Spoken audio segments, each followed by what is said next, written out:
नमस्कार. आज आपण आपल्या किचनमध्ये खव्यापासून करंजी कशी बनवायची ते पाहणार आहोत. ही पहा, खव्याची करंजी अगदी सुंदर, मऊ, लुसलुशीत, पेढ्यालाही मागे टाकणारी किंवा तोंडात टाकताच विरघळणारी खव्याची करंजी कशी बनवायची ते आज आपण पाहणार आहोत.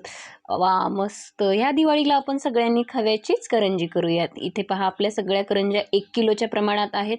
इथे मी प्रमाण दाखवते. 1 किलो रवा मी बारीक रवा चाळून घेतलेला आहे. हा रवा आता मी या मोठ्या परातीमध्ये टाकून घेते. हे पहा, आणि टाकून घेतल्यानंतर यामध्ये मी घालते थोडंसं चिमूटभर मी मीठ घालते. मिठामुळं चव छान येते. आणि याला मिक्स करून घेऊयात. आता मिक्स करून झाल्यानंतर मी यामध्ये 1 वाटी एवढं साजूक तूप हलकंसं गरम करून घेतलेलं आहे, तर ते घालते. आणि तूप घालून सुद्धा याला व्यवस्थित असं मिक्स करून घेऊयात. तुपामुळे ना करंजीला असा खुसखुशीतपणा येतो, अगदी छान होते. आता आपण पाणी वापरणार नाहीत. इथे मी 1 कप एवढं साधं थंड असं दूध घेतलेलं आहे. हे दूध मी यामध्ये घालते आणि याला व्यवस्थित असं मिक्स करून घेते. दूध घातल्यामुळं ना एकदम क्रिस्पी होतात आणि अगदी ठिसूळ, बोट लावलं तर फुटण्यासारख्या करंज्या होतात. आता 1 कप दूध संपले. मी आता आणखीन 1 कप दूध घेणार आहे. हे पहा, सगळं मिळून इथे आपल्याला 2 कप एवढं दूध लागलेलं आहे. हे दुसरा कप घेतलेला आहे मी दुधाचा, थंड दूध आहे. हे दूध घालून आपण या रव्याला मस्त अशी कणिक मळण्यासारखं तयार करून घेऊयात. हे पहा, थोडं थोडं करून दूध घालून घ्यायचं आहे. आता सगळं दूध घालून झाल्यानंतर याची अगदी सहज अशी कणिक तयार होते. हे पहा, मैद्याची कणिक करायची नाही, रव्याचीच कणिक करायची. तुपाचा साठा घालून व्यवस्थित अगदी ठिसूळ अशी करंजी होते. ही पहा, आता सहजपणे याची कणिक तयार झालेली आहे. आता हे पीठ आपण 1-2 तासासाठी रेस्टवर ठेवून देऊयात. हे पहा, आता 2 तासानंतर हे पीठ आपल्याला काढून मिक्सरमध्ये थोडं थोडं करून याचं एक मिश्रण तयार करून घ्यायचं आहे. हे मिश्रण आता आपण मिक्सरमधून फिरवून घेऊयात. आता हे मिश्रण मी मिक्सरमधून फिरवून घेतल्यानंतर मैद्यालाही मागे टाकेल एवढं सॉफ्ट होतो. 2 तासानंतर हे सगळं मिश्रण आपल्याला मिक्सरमधून फिरवून घ्यायचं आहे. हा पहा, मी गोळा करून दाखवायला तुम्हाला किती सॉफ्ट झालेला आहे. याच पद्धतीने सगळं आपल्याला काढून घ्यायचं आहे. इथं माझं सगळं पीठ काढून झालेलं आहे मिक्सरमधून. हे पहा, आता यामध्ये मी 1-2 चमचे आणखीनही दूध घेतलेलं आहे तुपाच्याच वाटीमध्ये. आणि हे दूध 2 चमचे घालून आपल्याला हे सगळं पीठ मळून घ्यायचं आहे रव्याचं. हे पहा, छान असं 1-2 मिनिटामध्ये हे पीठ सगळं एकत्र जमून येतं. हे पहा, याला जास्त मेहनत करायची गरज नाही, पण 2 तास पीठ दुधामध्ये टिमल्यानंतर भिजू द्यायचं आणि मगच मिक्सरमधून काढायचं. आता पहा, पीठ कसं सॉफ्ट झालेलं आहे. आता आपलं पीठ छान असं एकजीव झाले. मैदा आहे का रवा आहे कुणालाही कळणार नाही. रवा वापरल्यामुळं अगदी ठिसूळ अशा करंज्या होतात. आता हे आपण बाजूला ठेवून देऊयात पीठ.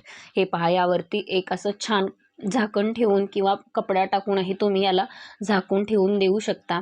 आता आपण सारण तयार करून घेऊयात. सारण तयार करण्यासाठी या पॅनमध्ये मी इथे अर्धा किलो सोजी घेतलेली आहे. अगदी रवाळ सोजी काढून आणलेली आहे मी शेवाळ्याच्या गिरणीवरून. आता सोजी म्हणजे काय, तर सोजी म्हणजे गहू रात्रभर थोडेसे पाण्यात भिजू घालायचे आणि बांधून ठेवून सकाळी थोडेसे ओलसर असताना शेवाळ्याच्या गिरणीतून अगदी रवाळ या पद्धतीची याची सोजी काढून आणायची. आता 1 किलो रवा होता, तर त्यासाठी मी इथे अर्धा किलो सोजी घेतलेली आहे. याला खमंग भाजून घेऊयात आपण मंद आचेवरती. लाल रंग येईपर्यंत मी इथे भाजून घेतलेली आहे ही सोजी.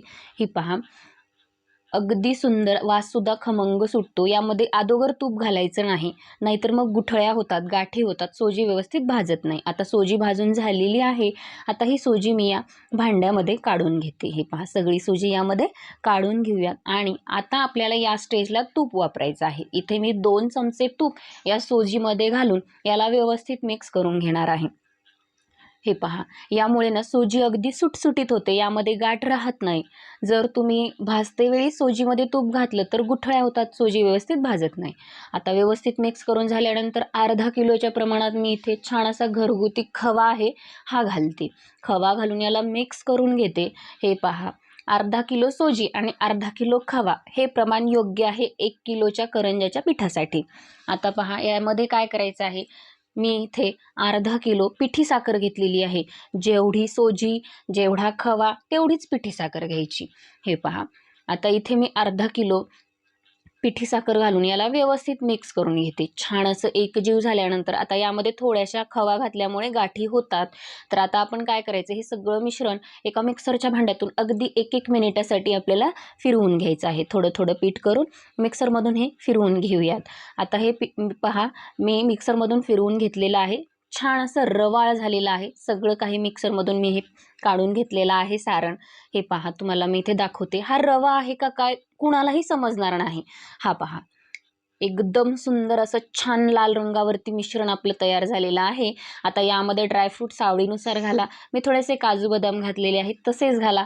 नाही तर फ्राय करून घातलं तरीही चालेल. 1-2 टेबलस्पून वेलची पावडर घातलेली आहे आणि याला व्यवस्थित असं मिक्स करून घेणार आहे. यामुळे चव छान येते, सुगंधही छान येतो. आता आपण पुरी लाटायला घेऊयात. एक छोटासा लिंबाच्या आकारा एवढा गोळा काढून घ्यायचा आणि तो पोळीपाटावरती थोडंसं मैदा लागेल तर घाला, लागत नसेल तर घालू नका. मैदा थोडासा खाली टाका आणि सपोर्टसाठी मधून मैदा वापरा, नाही वापरला तरीही चालेल. आता याची एक छान अशी पारी लाटून घ्यायची आहे आपल्याला, पातळ अशी, अजिबात जाड नको. आता आपण ही पहा, माझी लाटी लाटून झालेली आहे पातळ अशी.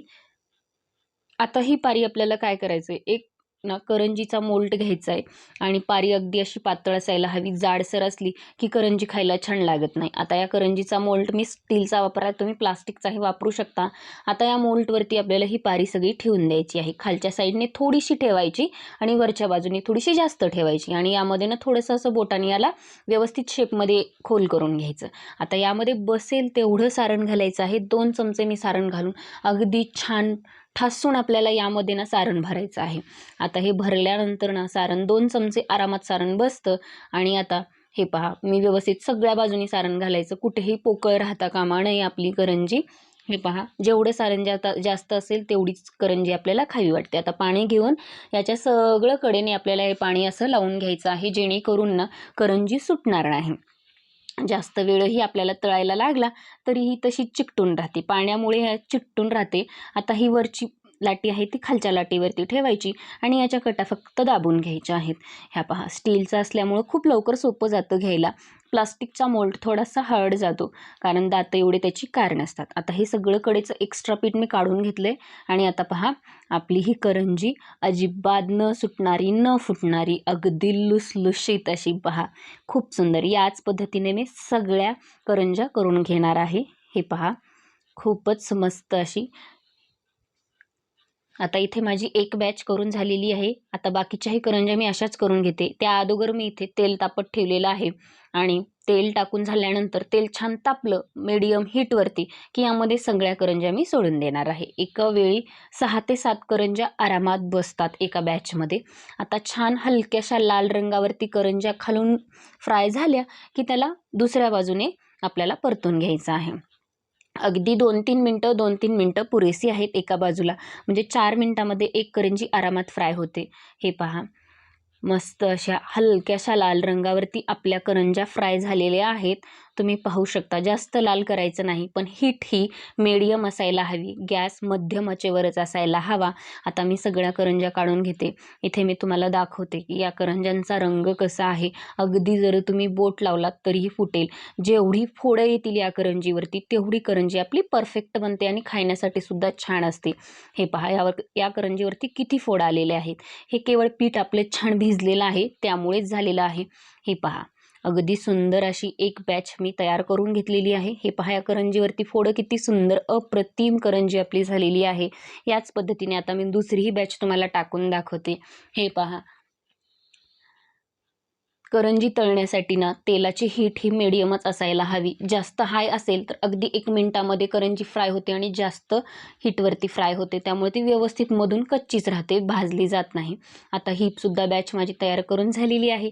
इथे पहा, किती सुंदर याला रंगसुद्धा आलेला आहे. खव्याची करंजी खाऊन पहा, मग तुम्हाला चव कळेल. ही पहा, इथे या भांड्यामध्ये मी सगळ्या करंज्या टाकून देते. 1 किलोमध्ये आरामात 100 करंजी झालेली आहे. व्हिडिओ जर आवडला तर व्हिडिओला लाईक, शेअर आणि सगळ्यात महत्त्वाचं सबस्क्राईब करायला विसरू नका. शेअरिंग चालू ठेवा, जास्तीत जास्त शेअरिंग करा आणि शेअरिंगचा विनर व्हा.